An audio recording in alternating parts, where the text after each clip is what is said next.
Everyone, welcome to again my YouTube channel NRS law classes. पिछले classes में हम constitution के पार्ट पढ़ रहे थे, जो हमारे भाग 11 तक कंप्लीट हो चुका है। आज हम भाग 12 से पढ़ेंगे। तो हमारा जो भाग 12 है उसमें वित्त व संपत्ति के बारे में बताया गया है। वो आर्टिकल 264 से 300 + 300 ए में इसको डिफ़ाइन किया गया है, फाइनेंस एंड एसेट्स को। तो इसको भी हमें 4 पार्ट्स में डिवाइड किया गया है। फर्स्ट है हमारा वित्त संबंध, वो आर्टिकल 264 से 291 तक में डिफ़ाइन किया गया है। नेक्स्ट है हमारा ऋण लेना, टेक ए लोन। ये हमारे आर्टिकल 293 में बताया गया है कि ऋण लेने पर क्या क्या होगा, क्या क्या प्रावधान दिए गए हैं, तो उनका उल्लेख किस में किया गया है, आर्टिकल 293 में। नेक्स्ट है हमारा संपत्ति समुदाय वाद, प्रॉपर्टी सूट कॉन्ट्रैक्ट। ये आर्टिकल 294 से 300 में आता है। एंड नेक्स्ट है हमारा संपत्ति का अधिकार। ये आर्टिकल 300 ए में आता है कि किसी भी पर्सन के उसके संपत्ति के लिए क्या क्या अधिकार होंगे, इनको डिफाइन आर्टिकल 300 ए में किया गया है। हमारा जो नेक्स्ट पार्ट है भाग 13, वो है आर्टिकल 301 और 307 में इसको डिफाइन किया गया है, भारत के राज्य क्षेत्रों के मध्य व्यापार। जो भारत के राज्य हैं उनके क्षेत्रों के मध्य व्यापार के बारे में उल्लेख किया गया है। भाग 14 है हमारा केंद्र व राज्य की सेवाएं। केंद्र और राज्य की जो सेवाएं दी गई हैं उनके बारे में आर्टिकल 308 से 323 तक में उल्लेख किया गया है। Trade between the territories of India के सेंट्रल एंड स्टेट सर्विस के बारे में 308 से 323 में डिफाइन किया गया है। इसको हमें 2 पार्ट्स में डिवाइड किया गया है।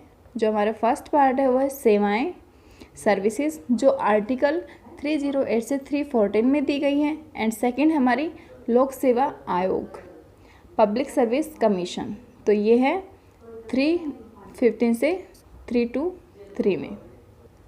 नेक्स्ट हमारा आता है पार्ट 15। भाग 15 में हमें निर्वाचन के बारे में बताया गया है, इलेक्शंस के बारे में, राष्ट्रपति, राज्यपाल, PM, CM के जो भी इलेक्शंस के बारे में जो भी प्रावधान दिए गए हैं, निर्वाचन पद्धति के बारे में हमें आर्टिकल 234 से 329 तक में डिफ़ाइन किया गया है।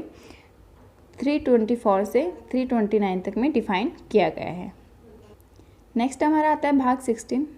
इसमें क्या बताया गया कि कुछ वर्गों के संबंध में विशेष उपबंध बताए गए हैं। जो SC, ST, OBC जो जाति होती हैं उनके बारे में, कुछ वर्ग हैं जो निम्न जाति के हैं उनके बारे में विशेष उपबंध बताए गए हैं। Special provisions with respect to certain classes, जो हमारे आर्टिकल 330 से 342 तक में डिफाइन किया गया है। हमारा नेक्स्ट भाग आता है 17, जिसमें राजभाषा को डिफाइन किया गया है आर्टिकल 343 से 351 तक में। इसको हमें 4 पार्ट्स में डिवाइड किया गया है। जो राजभाषा है हमारी ऑफिशियल लैंग्वेज, उसको हमें 4 पार्ट्स में डिवाइड किया गया है। फर्स्ट हमारी संघ की भाषा, लैंग्वेज ऑफ द यूनियन, जो कंप्लीट यूनियन की जो भाषा है, जो लैंग्वेज है, उसको हमें आर्टिकल 343 से 344 तक में डिफाइन किया गया है। और जो हमारी बी है प्रादेशिक भाषा, रीजनल लैंग्वेज, मतलब अलग अलग प्रदेशों की अलग अलग जो भाषा होती है उसको डिफाइन किया गया है, उसके बारे में बताया गया है। तो वो हमारे आर्टिकल 345 से 347 तक में बताया गया है। एंड हमारी जो नेक्स्ट सी, SC, HC की भाषा, सुप्रीम कोर्ट, हाई कोर्ट की जो लैंग्वेज है वो है हमारे आर्टिकल 348 से 349 तक में इसको डिफाइन किया गया है कि हर जगह की एक अलग भाषा होती है, अलग लैंग्वेज होती है। तो इसमें जो भाग 17 है उसमें हमारी हर किसी लैंग्वेज को डिफाइन किया गया है। प्रदेशों की है, SC, HC की, संघ की भाषा। एंड जो हमारा नेक्स्ट है D, विशेष निर्देशन, स्पेशल डायरेक्शन, तो वो हमारे आर्टिकल्स 350 से 351 तक में आता है।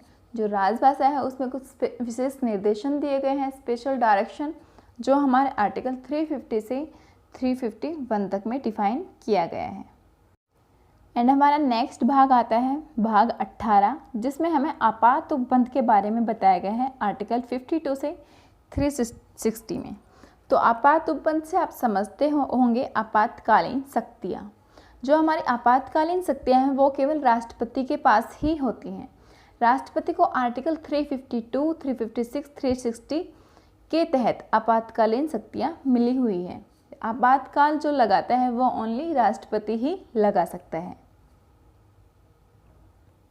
तो ये हमारे आपात उपबंध के बारे में बताया गया है। जो हमारे राष्ट्रपति के पास होती हैं जो आपातकालीन शक्तियाँ, उसके साथ साथ राष्ट्रपति के पास कुछ शक्तियाँ और होती हैं, जो कि किसी व्यक्ति को मृत्युदंड हो रहा हो या सैन्य न्यायालय किसी व्यक्ति को दंड दे, इन दोनों स्थितियों में माफ़ करने का अधिकार राष्ट्रपति को ही होता है और किसी को भी नहीं होता।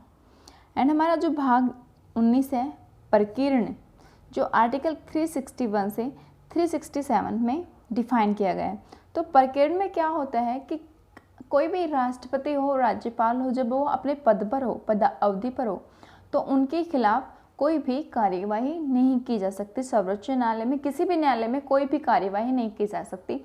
पदावधि के दौरान राष्ट्रपति और राज्यपाल को न ही गिरफ्तार किया जा सकता और न ही कारावास में डाला जा सकता। जब तक वो अपने पद पर रहेंगे उनके खिलाफ कोई भी साजिश नहीं की जा सकती। अगर ऐसा कुछ करना होगा तो उन्हें हटाना होगा कौन सी प्रक्रिया से, महाभियोग प्रक्रिया से, तभी उनके खिलाफ हम कुछ कर सकते हैं, अन्यथा नहीं।